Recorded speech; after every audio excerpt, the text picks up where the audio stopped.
Hello friends, बहुत बहुत स्वागत है आप सभी का। आज की वीडियो में हम लोग बात करेंगे स्टीम इंजन के मीन इफेक्टिव प्रेशर के बारे में। इसकी पिछली वीडियो में हम लोगों ने बात किया था कि जब क्लियरेंस ना हो, यानी कि विदाउट क्लियरेंस अगर हमको मीन इफेक्टिव प्रेशर निकालना है तो उसका किस तरीके से डेरिवेशन करेंगे, किस तरीके से न्यूमेरिकल करेंगे, इसके पिछली वीडियो में हमने बात किया था। और आज की वीडियो में हम लोग बात करने चल रहे हैं कि अगर इसमें एक क्लियरेंस दिया हो तो किस तरीके से हम इसको डिराइव करते हैं, किस तरीके से इसके न्यूमेरिकल को सॉल्व करते हैं। तो देखिए, मीन इफेक्टिव प्रेशर क्या होता है, इसका जो बेसिक डिफिनेशन होती है, जो इसके बेसिक फॉर्मूला होता है, ये सब कुछ हमने पहले पढ़ा करके रखा हुआ है पिछले वीडियो में, आप वहां से देख सकते हैं। फिर भी हम आपको इसका एक बेसिक फॉर्मूला बताते हैं, क्योंकि उसके बिना यहाँ पर भी काम नहीं चलेगा। तो देखिए, किसी भी चीज़ का, किसी भी इंजन का अगर आप मीन इफेक्टिव प्रेशर निकालेंगे तो उसका जो बेसिक फॉर्मूला होता है वो होता है वर्क डन, वो होता है work done upon stroke volume. क्या होता है? Stroke volume. यानी कि अगर आप किसी भी चीज का, मतलब किसी भी सिस्टम का मीन इफेक्टिव प्रेशर निकालना चाहते हैं तो उसका आपको चाहिए वर्क डन और उसका चाहिए स्ट्रोक वॉल्यूम। तो अगर आप स्ट्रोक वॉल्यूम और वर्क डन निकाल लेते हैं तो आप उसका मीन इफेक्टिव प्रेशर निकाल लेंगे। तो उसी तरीके से आज की भी वीडियो में जो हमको विथ क्लियरेंस, यानी कि क्लियरेंस ले करके किस तरीके से डेरिवेशन करते हैं उसके बारे में बात करनी है। ये क्लियरेंस क्या होता है, थोड़ा सा इसको भी समझ लीजिए।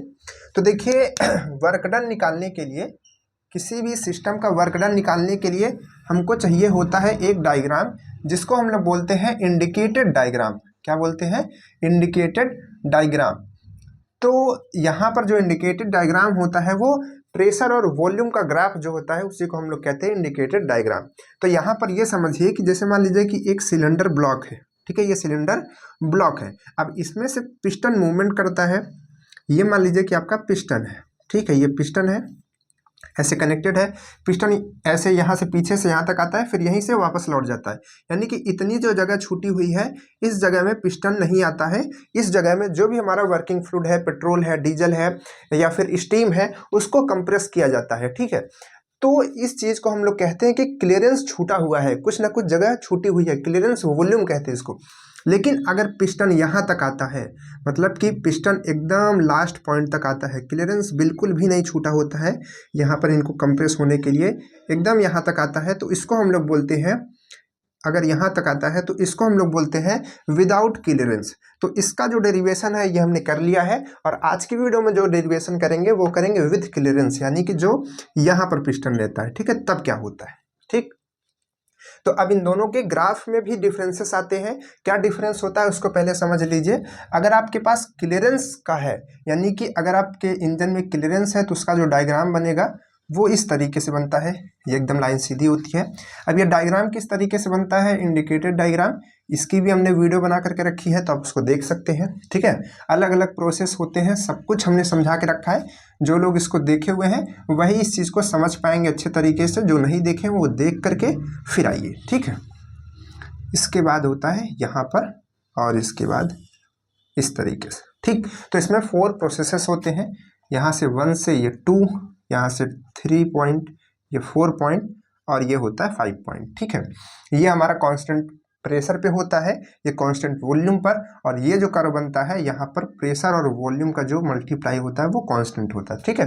तो इस तरीके से ये ग्राफ बनता है। तो यहाँ पर आप देख रहे हैं कि हम इतना वॉल्यूम छोड़ रहे हैं, तो इसको हम लोग कहते हैं कि विथ क्लियरेंस है, क्लियरेंस के साथ है, क्लियरेंस लिया गया है। लेकिन अगर हम इस डायग्राम को इससे सटा करके बनाएंगे, यानी कि थोड़ा सा हम बना रहे हैं, अगर हम इस डायग्राम को इस तरीके से बनाएंगे, इस तरीके से बनाएंगे, देखिए हमने यहाँ पर एकदम सटा के बनाया, तो ये जो होगा ये होगा विदाउट क्लियरेंस, यानी कि क्लियरेंस इसमें नहीं दिया गया। तो आज की वीडियो में हमको ये वाला पढ़ना है, ठीक है। अब क्लियर हो गई बात। चलिए, अगर आपने ये पिछली वीडियोस नहीं देखी हैं, आपको समझने में प्रॉब्लम होती है, तो लाइन बाय लाइन वीडियोस को देखिए, फिर आपको सब कुछ क्लियर हो जाएगा, ठीक है। न्यूमेरिकल ऐसे तुरंत होगा। चलिए, तो ये हो गया आपका पीवी डायग्राम, जिसको हम लोग बोल रहे हैं इंडिकेटेड डायग्राम। इंडिकेटेड डायग्राम क्यों इंपॉर्टेंट होता है? क्योंकि अभी हमने आपको बताया कि किसी भी चीज का मीन इफेक्टिव प्रेशर निकालने के लिए 2 चीजें चाहिए, एक चाहिए वर्क डन और एक चाहिए उसका स्ट्रोक लेंथ, ठीक है, या सॉरी स्ट्रोक वॉल्यूम। तो इसका वर्क डन कैसे निकालेंगे? तो वर्क डन निकालने के लिए ही हमारा जो इंडिकेटेड डायग्राम होता है वो यूज किया जाता है। यानी कि जो इंडिकेटेड डायग्राम में ग्राफ बनता है, आप यहाँ पर ये ग्राफ देख सकते हैं ये ऐसा, फिर ऐसा, फिर ऐसा, फिर ऐसा। तो अगर इसके अंदर का एरिया, जितना भी एरिया है, इसका एरिया हम निकाल लें तो इसका एरिया जो होगा वही हमारा वर्क डन होगा। इसका जो एरिया होगा वही क्या होगा, वर्क डन होगा। तो इस चीज का एरिया कैसे निकलेगा, तो आप देख सकते हैं, क्योंकि ऐसा तो है नहीं कि ये एक रेक्टेंगल शेप का है, हमने लेंथ इनटू ब्रेथ किया निकल गया, ऐसा तो है नहीं। तो इसके में अलग अलग पार्ट्स हैं, तो इसी से हम लोग पहले एरिया निकालेंगे। एरिया निकालेंगे तो हमारा वर्क डन मिल जाएगा, फिर उसको हम लोग स्ट्रोक वॉल्यूम से डिवाइड कर देंगे तो मीन इफेक्टिव प्रेशर आ जाएगा। ठीक है, कैसे, चलिए यहाँ से डेरिवेशन करना स्टार्ट करते हैं। इस डायग्राम को बना रहने दीजिए। ठीक, चलिए यहाँ से इसको पार्टीशन कर देते हैं ऐसा। ठीक है, तो हमने बताया कि जो मीन इफेक्टिव प्रेशर होता है, एमईपी होता है, उसका फॉर्मूला होता है वर्क, चलिए पूरा लिख देते हैं, work done upon stroke volume. ठीक है, ये हमारे पास फॉर्मूला होता है। हमको चाहिए वर्क डन, हमको चाहिए इसका स्ट्रोक वॉल्यूम। तो वर्क डन हमने आपको बताया कि जो इसका वर्क डन होता है उसके लिए हमको चाहिए इसका एरिया। किसका एरिया, 1 से 2, 2 से 3, 3 से 4, 4 से 5, 5 से 1, यानी कि इनक्लोज ये पूरा एरिया चाहिए, बंद एरिया इसको पूरा चाहिए। तो यहाँ पर हम क्या लिखेंगे, एरिया ऑफ 1 2 3 4 5 1। आप 5 के बाद 1 लिख भी सकते हैं, नहीं लिख सकते, कोई दिक्कत नहीं है। बस आपको ये दिखाना है कि ये बस हम इसी को कंसीडर कर रहे हैं, इतने ही पार्ट को कंसीडर किया जा रहा है, बाकी का नहीं। ठीक है, अब स्ट्रोक वॉल्यूम क्या होता है, इसको स्ट्रोक वॉल्यूम ही अभी लिखा रहने दीजिए, उसके बाद अभी हम आपको बताते हैं कि स्ट्रोक वॉल्यूम को किससे डिनोट करते हैं। ठीक, चलिए यहाँ पर आपको दिख रहा होगा, इधर से थोड़ा सा लाइट आती है तो आप समझ लीजिए जो हम बोल रहे हैं। तो ये हो गया। अब इसके बाद इसका एरिया किस तरीके से निकलेगा, आप यहाँ पर देखिए। तो आप अगर आप ध्यान से देखेंगे तो इसमें बहुत अलग अलग तरीके का पार्ट बना हुआ है, ऐसा बना हुआ है, फिर ऐसा बना हुआ है, फिर इधर कर्व भी है। तो कैसे निकालेंगे, तो इसके लिए देखिए, इसको थोड़ा सा अलग अलग पार्ट्स में डिवाइड करेंगे। जैसे कि आप अगर इस पार्ट को ऐसे सीधा खींच देंगे, मतलब कि चलिए हम थोड़ा सा हेल्प कर रहे हैं, यहाँ पर डॉटेड बना करके लाएं ताकि आपको क्लियर हो जाए और अच्छे से। ठीक, ठीक है, समझाने में क्या होता है, थोड़ा सा समय लगता है, बट आप समझ देंगे तो आपको क्लियर होगा। ठीक है, जिसको स्लो लगता है डबल स्पीड करके देख सकता है। अब इसके बाद आप देखेंगे तो मतलब कि ये वाला जो आपको पार्ट दिख रहा है, देखिए इस लाइन से अगर आप लेकर के आएंगे तो आपको यहाँ पर दिखेगा ये वाला पार्ट। ठीक है, मतलब कि आपको ये जो पूरा का पूरा पार्ट अब देख रहे हैं आप, इसको हम लोग कहते हैं, क्या कहते हैं, रेक्टेंगल कहते हैं। आपको ये रेक्टेंगल के शेप का दिख रहा है। और आपको बता दें यहाँ पर कि ये जो इसके सीधे पे आता है पॉइंट, ये पॉइंट कहलाता है P1। ठीक है, क्योंकि 1 पॉइंट है तो P1 कह दीजिए। ठीक है, P1 या फिर P2। ठीक है, यहाँ पर P1 और P2 इक्वल होगा, ध्यान रखिएगा, P1 और P2 इक्वल। इसके बाद यहाँ पर जो पॉइंट आता है इसको हम लोग क्या कहते हैं, इसको हम लोग P5 या फिर P4 कह सकते हैं, लेकिन एक इसका अलग नाम होता है, उसको हम लोग कहते हैं बैक प्रेशर। क्योंकि यहाँ पर जो होता है, इस तरीके से एरो लगा दीजिए। ठीक है, इस तरीके से एरोज लगा दीजिए, मतलब कि ये जो प्रोसेस होता है ऐसे ऐसे चलता है। तो इधर ये बैक प्रेशर करता है जो स्टीम होता है, इसी वजह से इसको हम लोग PB कहते हैं, जिसको हम लोग पूरा नाम बैक प्रेशर के नाम से जानते हैं। ठीक है, पिछले वीडियोज में हमने डिस्कस किया था। तो ये बैक प्रेशर, इतना जानिए कि PB से इसको डिनोट करते हैं, इधर P1 P2 कुछ भी आप लिख सकते हैं। ठीक है, और इसके बाद देखिए यहाँ पर जो ये पॉइंट आएगा आपका, ये जो पॉइंट आएगा, और जो ये वॉल्यूम थोड़ा सा छूट रहा है, ये जो वॉल्यूम थोड़ा सा छूट रहा है, यानी कि यहाँ से यहाँ तक जितना छूटा हुआ है, इसको हम लोग कहते हैं क्लियरेंस वॉल्यूम। क्या कहते हैं, क्लियरेंस वॉल्यूम। इसको हम लोग VC से डिनोट करते हैं। थोड़ा सा बड़े बड़े लिखते हैं, क्या लिखते हैं, बड़ा बड़ा, VC से इसको डिनोट करते हैं। ठीक, इसको भी थोड़ा सा बड़ा, क्योंकि उधर तक दिखता नहीं है ना, P1 है ये। ठीक है, इसके बाद आप इस पॉइंट को देखेंगे तो इस पॉइंट को हम लोग क्या कहेंगे, ये पॉइंट तो 0 है, इसमें तो कोई दिक्कत नहीं है, ये तो सीधा आएगा। और ये पॉइंट जो है ऐसे चलता चलता आएगा। तो ये जो आपको पॉइंट दिखेगा, ये पॉइंट क्या होगा, मतलब ये जो डिस्टेंस होगी ये होगी V2। ठीक है, यहाँ से लेकर के यहाँ तक क्या है, V2 है। और इसके बाद जो आपको ये वाला पॉइंट दिखेगा, ये वाला पॉइंट, ये पॉइंट आपको क्या दिखेगा, ये है आपका V3, क्या है, ठीक है, ये आपका है V3। तो आपका VC मिल गया, V2 मिल गया और यहाँ पर V3 मिल गया, ठीक है। तो इतने ये पार्ट होते हैं। तो अब आप देख सकते हैं कि अगर हम इतने का निकाल लें तो हमारा केवल ये जो शेप है यही बचेगा, ठीक है, ऐसे टेढ़ा और इधर का शेप। लेकिन जब हम निकालेंगे तो इतने का तो हम निकाल नहीं सकते, क्योंकि हमको पूरे का निकालना पड़ेगा, यहाँ से लेकर के यहाँ तक, ऊपर से लेकर नीचे। बाद में हम इस वाले पार्ट को माइनस कर देंगे। तो इतने का निकालने के लिए क्या करेंगे, अब ध्यान से देखिएगा, यानी कि इसको हमने दो पार्ट्स में डिवाइड कर लिया। कौन कौन से पार्ट, एक पार्ट ये, एक पार्ट ये। लेकिन जब इन दोनों को निकालेंगे तो ये जो ये वाला पार्ट, ये वाला पार्ट और ये वाला पार्ट एक्स्ट्रा में आ जा रहा है, यानी कि इतना पूरा पार्ट एक्स्ट्रा में आ जा रहा है। तो इस पूरे पार्ट को हम क्या कर देंगे, माइनस कर देंगे। बात क्लियर हुई। चलिए, तो यानी कि इस एरिया को निकालने के लिए इस पार्ट को ऐड करेंगे और इसको माइनस करेंगे, ठीक। चलिए, तो यहाँ पर हम लिखेंगे इक्वल और यहाँ पर इस तरीके से, यानी कि अब हम एरिया लिखने जा रहे हैं, ठीक है। तो एरिया यहाँ पर हमने बताया कि ये एक किस शेप का दिख रहा है, ये एक रेक्टेंगल शेप का दिख रहा है। तो इसकी लंबाई आप देखेंगे तो 0 से लेकर के यहाँ तक है। तो यहाँ से लेकर के यहाँ तक की लंबाई क्या है, इसका नाम क्या है, P1 हमने रखा हुआ है वेरिएबल, ठीक है। तो इसकी लंबाई क्या है, P1। और चौड़ाई आप देखेंगे तो चौड़ाई कितनी है, ये है। और इस चौड़ाई को निकालने के लिए आपको क्या चाहिए, क्योंकि आप स्टार्टिंग पॉइंट से ही किसी भी चीज़ को कैलकुलेट करते हैं। जैसे आप स्केल लेते हैं, पटरी लेते हैं, तो आप कहाँ से कैलकुलेट करते हैं, 0 से लेकर के जहाँ तक आपकी स्केल जाती है, ठीक है। जब मान लीजिए 0 से 5 है तो आप कहेंगे 5 सेंटीमीटर है। तो उसी तरीके से हमको 0 से कैलकुलेट करना है। तो यहाँ से हमको इस चीज़ को निकालना है, बस बीच वाले पार्ट को। तो यानी कि हम इस यहाँ से लेकर के इस पार्ट में अगर ये पार्ट माइनस कर देंगे तो ये वाला पार्ट मिल जाएगा। तो ये टोटल पार्ट कितना है, V2 है, ठीक है। ये टोटल पार्ट क्या है, V2 है। और ये जो पार्ट है इसका क्या नाम है, VC नाम है। तो VC को हम लोग क्या कर देंगे, माइनस कर देंगे।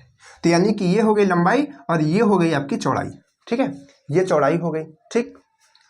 तो ये टोटल एरिया आ गया रेक्टेंगल का। अब समझिए, अब इसके बाद बचा ये जो आपका शेप दिख रहा है, ठीक है, हाइपरबोलिक शेप दिख रहा है, इसको हमका मतलब इसका जो एरिया है वो निकालना है। तो इसका एरिया किस तरीके से निकलता है, इसका एरिया निकलता है, इसका आपको फॉर्मूला याद रखना पड़ेगा, P1 और यहाँ पर V2 और फिर उसके बाद log E और इसके बाद जो इसका एक्सपेंशन है, मतलब कि यहाँ पर ये क्या है, 3 है, मतलब कि लास्ट पॉइंट, और स्टार्ट कहाँ से हुआ था, 2 से। तो यानी कि V3/V2। तो लॉग के अंदर क्या आएगा यहाँ पर, V3/V2 यहाँ पर आपको दिख रहा होगा, ठीक है, V3/V2। अब देखिए, तो ये इसका एरिया टोटल का हो गया, ये इसका एरिया हो गया। तो इसका एरिया तो ऐड हो गया, लेकिन ये वाला एरिया अभी तक एक्स्ट्रा हो गया है। तो इस टोटल एरिया को भी घटाना है। तो ये भी आपको कैसा दिख रहा है, रेक्टेंगल शेप का दिख रहा है। तो इसकी आप चौड़ाई देखेंगे तो चौड़ाई कितनी है, इतनी है। और इस डिस्टेंस को हम लोग क्या कह रहे हैं, PB कह रहे हैं। और लंबाई इसकी कितनी है, लंबाई आप देखेंगे तो ये लंबाई है, यानी कि। और आपको यहाँ पर बता दें, एक चीज़ यहाँ पर लिखना भूल गए हैं, यहाँ पर एक पार्ट और होता है, यहाँ से लेकर के यहाँ तक की जो डिस्टेंस होती है, ठीक है, यहाँ से लेकर के यहाँ तक की डिस्टेंस, यानी कि जो ये टोटल डिस्टेंस है, इसको हम लोग कहते हैं VS। जो आप यहाँ पर स्ट्रोक वॉल्यूम देख रहे हैं या फिर स्ट्रोक लेंथ यहाँ पर कह सकते हैं, क्योंकि लेंथ है तो स्ट्रोक लेंथ होती है, ठीक है। ये तो स्ट्रोक वॉल्यूम कह दीजिए, अगर वॉल्यूम के फॉर्म में कहना चाहते हैं, लेंथ के फॉर्म में कहना चाहते हैं तो स्ट्रोक लेंथ। तो ये जो पार्ट होता है VS होता है, स्ट्रोक वॉल्यूम कह दीजिए, ठीक है, क्योंकि V से रिप्रेजेंट कर रहे हैं। तो स्ट्रोक वॉल्यूम हो गया। तो यहाँ पर इसकी लंबाई तो VS है और इसकी चौड़ाई क्या है, PB है। तो यानी कि फॉर्मूला क्या बनेगा, लंबाई गुणते चौड़ाई कर दीजिए या फिर चौड़ाई गुणते लंबाई कर दीजिए। तो चलिए, यहाँ पर क्योंकि प्रेशर को हमको पहले लिखना है तो PB को हम पहले लिखेंगे और बाद में मल्टीप्लाई कर देंगे VS से। बात क्लियर हुई, कोई दिक्कत की बात नहीं होनी चाहिए। ये जो पार्ट है लंबाई गुणते चौड़ाई, इस टोटल का पार्ट है। ये जो आपको फार्मूला दिख रहा है, ये इस हाइपरबोलिक जो कर्व है इसका जो एरिया है वो है। इसके बाद ये जो आपको दिख रहा है, ये जो नीचे रेक्टेंगल बना हुआ है, इसका एरिया है, ठीक है। सारा कुछ बन चुका है। इसके बाद हमको स्ट्रोक वॉल्यूम से इस चीज़ को डिवाइड करना है। तो स्ट्रोक वॉल्यूम हमने आपको बताया कि VS से डिनोट करते हैं ठीक है। ये जो लेंथ होती है स्ट्रोक लेंथ होती है या फिर स्ट्रोक वॉल्यूम, ठीक है। चलिए, क्लियर हो गया, कोई दिक्कत नहीं है। अब हमको क्या करना है, अगर इसको हम सॉल्व कर लेते तो हमारा जो फॉर्मूला है ड्राइव हो जाएगा। तो चलिए सॉल्व करते हैं।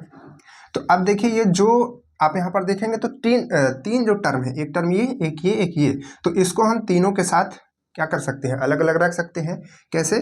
जैसे कि आपके पास ऐसे होता था ना कि जैसे मान लीजिए यहाँ पर लिखा हुआ है 5x + 2y, और यहाँ पर लिखा हुआ था, मान लीजिए कि यहाँ पर लिखा होता था 4, तो आप इसको कैसे लिख देते थे, बाई 4, मतलब इसके साथ भी, और 2y/4 इसके साथ भी अलग अलग कर सकते हैं। तो उसी तरीके से इसको भी हमको क्या करना है, सबके साथ अलग अलग करना है। तो इसके साथ करेंगे तो क्या बनेगा, P1, चलिए थोड़ा सा ऊपर लिखते हैं क्योंकि जगह भी लगेगी।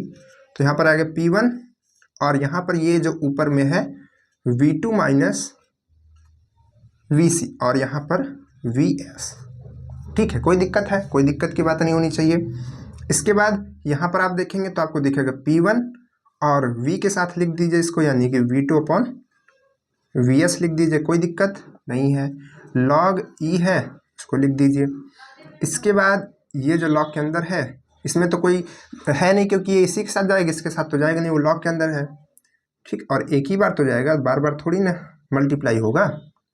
तो यहाँ पर आपका आ जाएगा ये V3/V2, और माइनस में जब ये इसके पास जाएगा तो देखिए ये डिवाइड हो रहा है, इससे इसमें भी है, तो VS से VS जो है कट जाएगा, तो केवल क्या बचेगा आपका PB, यानी कि बैक प्रेशर बचेगा। ठीक है, अब आपको क्लियर हो गया है? ठीक है, कोई दिक्कत की बात नहीं है। अब आपको इसमें दो चीज़ों के बारे में जानना है। दो चीज़ें, क्या क्या चीज़ें हैं यहाँ पर आपको जानना है? B और C के बारे में। ठीक है, आपके जो आप जो न्यूमेरिकल करेंगे उसमें भी आपको ये B और C दिखेंगे। यहाँ पर हम एक बॉक्स बना करके B और C के बारे में बता रहे हैं। B क्या होता है पहले जानिए। जो B होता है वो होता है, जो आपका B होता है वो डिस्टेंस होती है, मतलब कि ये जो आपको डिस्टेंस दिख रही है, ठीक है, ये जो डिस्टेंस, ये क्लियरेंस वॉल्यूम का जो डिस्टेंस दिख रही है VC, जिसको हम लोग बोलते हैं VC, और अपॉन VS, इनका रेशियो होता है।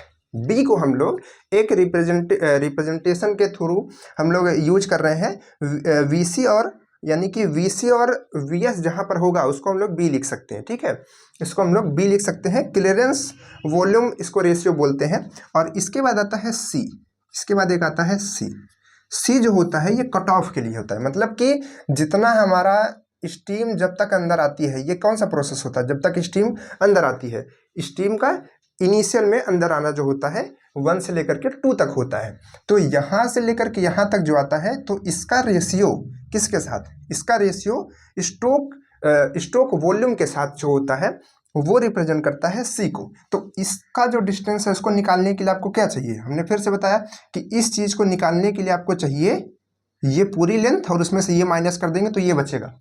तो ये पूरी लेंथ कितनी है, V2 है, तो ये पूरी लेंथ आपकी V2 है, और माइनस में कर देंगे आप VC को। ठीक है, VC को माइनस कर देंगे, और यहाँ पर किसके साथ में रेशियो निकालना है, VS के साथ में। तो यहाँ पर ये B हो गया, ये आपका C हो गया।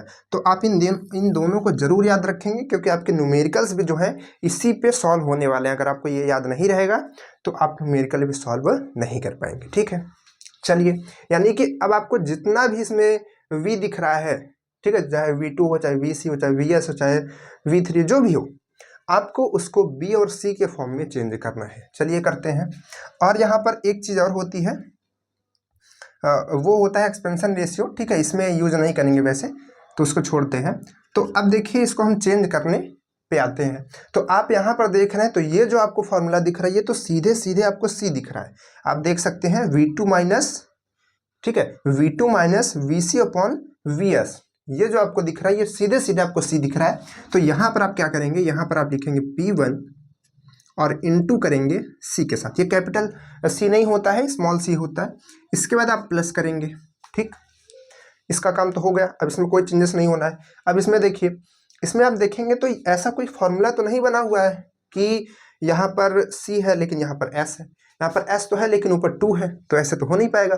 तो इसके लिए क्या करेंगे, इसके लिए इसमें कुछ चेंजेस करेंगे। क्या चेंजेस करेंगे, इस चीज़ को ध्यान से देखिएगा, इस चीज़ को ध्यान से देखिएगा।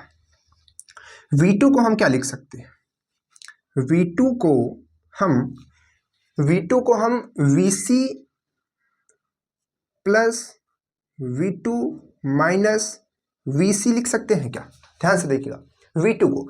तो इसमें हमने क्या किया, VC एक बार प्लस में लिखा है और इसके पीछे VC हमने माइनस में लगा दिया, यानी कि अगर इनको सॉल्व कर देंगे तो VC से VC कट जाएगा, केवल V2 बचेगा। लेकिन हम अपने क्वेश्चन को सॉल्व करने के लिए इस तरीके से इसको एक्सपेंड किए हैं, ठीक है, कोई दिक्कत नहीं है, आपको इस चीज़ को सोचना होगा। तो हमने क्या किया, VC इधर लगा दिया प्लस में, इधर माइनस में, और बीच में V2 को रख दिया, तो ये दोनों तो आपस में कट जाएंगे तो बचेगा ही।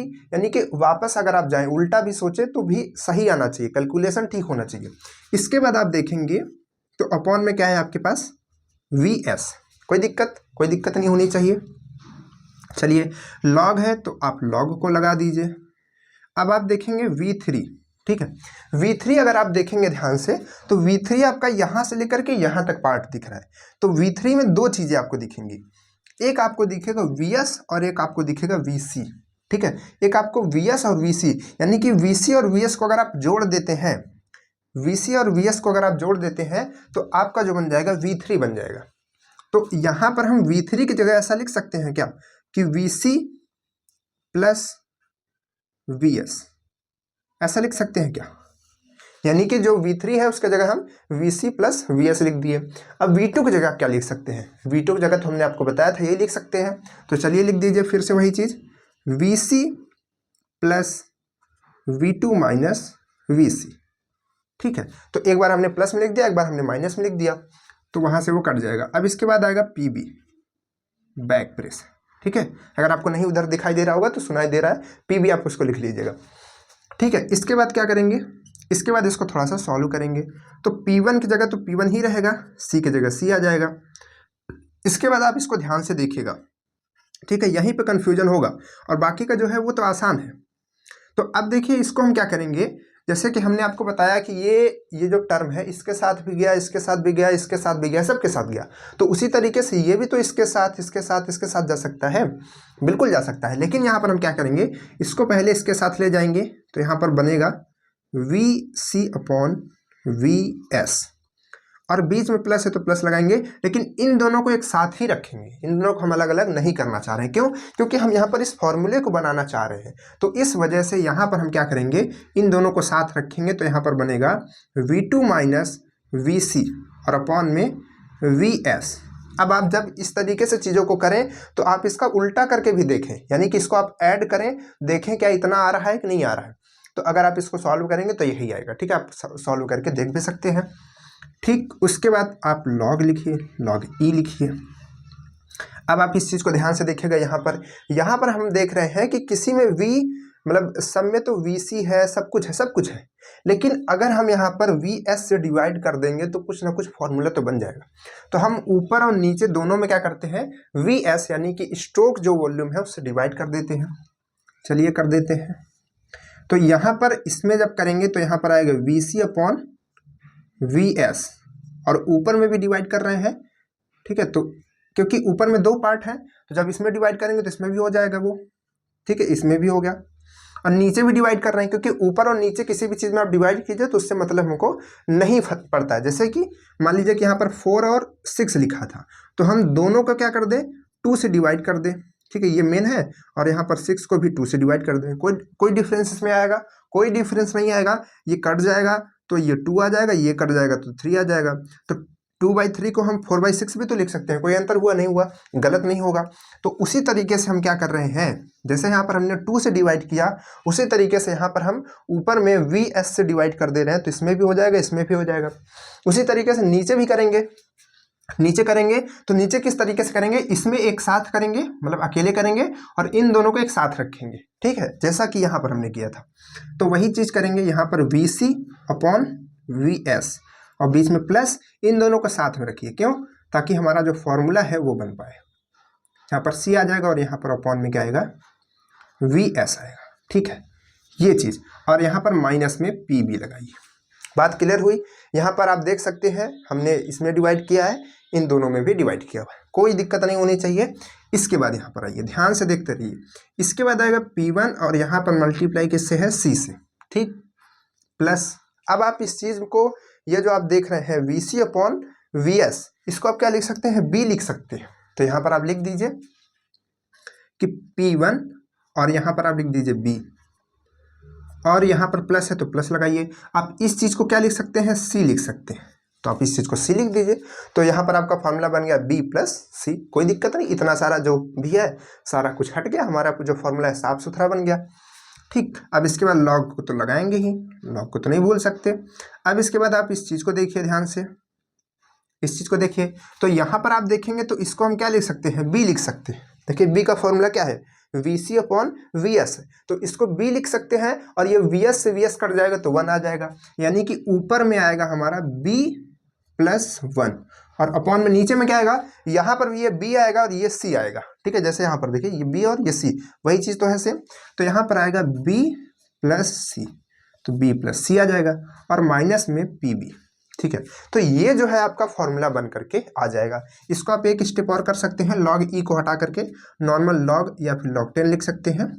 तो यहाँ पर आपको आएगा P1, ठीक है, और यहाँ पर आप चाहे तो डायरेक्ट C लिख दीजिए, कोई दिक्कत नहीं है, चाहे मल्टीप्लाई का साइन लगा दीजिए पॉइंट, और इसमें आप P1 लिखेंगे। ठीक है, P1 यहाँ पर भी लिखेंगे और ये चीज़ जो आपकी है PB और यहाँ पर C। आप इसको कॉमन भी ले सकते हैं, जो भी आप चाहें इसके आगे कर सकते हैं, कोई दिक्कत नहीं है। आप यहाँ पर भी छोड़ेंगे तो आपके लिए, देखिए अगर यहाँ से log e को हटाएंगे तो यहाँ पर जो फॉर्मूला बनेगा वो थोड़ा सा चेंज हो जाएगा। यहाँ पर आ जाएगा 2.3, क्या आ जाएगा 2.3 और P1 अब 2.3 क्यों आ रहा है, क्योंकि हमें log e को log में चेंज कर रहे हैं, तो यहाँ से आ जाएगा आपका B प्लस C। ठीक है, आई होप आपको यहाँ तक तो दिख ही रहा होगा, नहीं दिख रहा तो सुनाई दे रहा होगा ना, थोड़ा इतना मैनेज कर लीजिए। यहाँ पर आएगा आपका log और यहाँ पर जो आपका ये फॉर्मूला है B प्लस 1 और अपॉन में B प्लस C और माइनस में क्या PB। तो ये जो आपका फॉर्मूला बनेगा ये जो है किसका फॉर्मूला है, जब आप क्लियरेंस ले करके मीन इफेक्ट ऑपरेशन निकालेंगे। ठीक है, क्लियरेंस का भी हमने कराया था, मतलब कि अगर क्लियरेंस नहीं लेते हैं तो क्या होता है और क्लियरेंस ले करके करेंगे तो क्या होता है। हमने दोनों का डिफरेंस यहाँ पर करा दिया, दोनों के बीच आप डिफरेंस समझ गए, उसका मीन इफेक्ट ऑपरेशन समझ गए, इंडिकेटेड डायग्राम समझ गए, सारी चीज़ों को क्लियर करा दिया हमने। तो अगर वीडियो अच्छी लगी हो तो उसको लाइक कीजिए, चैनल को जरूर सब्सक्राइब कीजिए। अब यहाँ से हम लोग अपने जो न्यूमेरिकल्स वगैरह हैं उनको सॉल्व करेंगे। तो चलिए फिर मिलते हैं नेक्स्ट वीडियो में हम लोग न्यूमेरिकल सॉल्व करेंगे। तब तक के लिए बाय बाय।